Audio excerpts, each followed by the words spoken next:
Hi everybody. So in this video, I'm going to be showing you how to add your shapes onto your digital mosaic.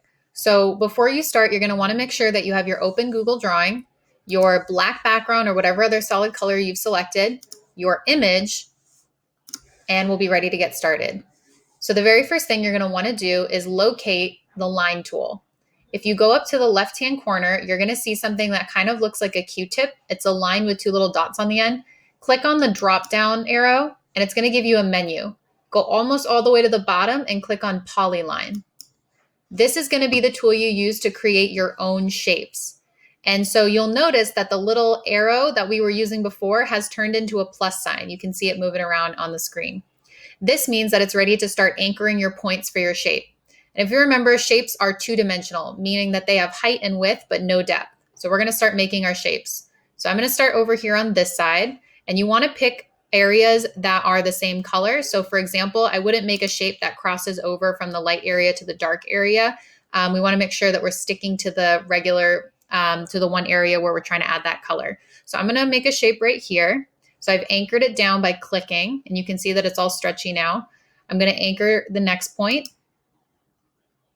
I'm going to go up, anchor it again, and I'm going to come down and I'm going to connect it. It kind of acts as a little magnet. You'll notice that if I'm clicking and I go back to the original point, it kind of connects automatically for me, and then you just have to click again and it'll make a shape. You'll know that you've successfully created a shape because it'll turn like this light gray, light bluish color. And it will keep allowing you to make shapes until you click the escape button so that the plus sign goes away, or you go up and you click on the little black arrow so you've gone back to the selecting tool. So let's say you want to delete a shape. Very easy. You just want to click on it, click delete.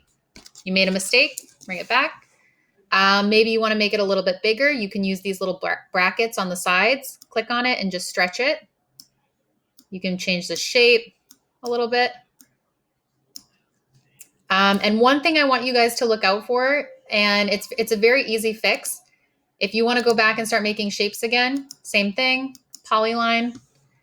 One thing I want you to watch out for is just one, to make sure that your shapes are far enough apart so that they're not touching. And two, if you're anchoring a shape, one thing I want you to notice is if you get too close to the original point, so if you're making like a really skinny shape, what'll happen is it'll actually just turn into a line and it doesn't actually make a shape at all. So it's a very easy fix. Click escape.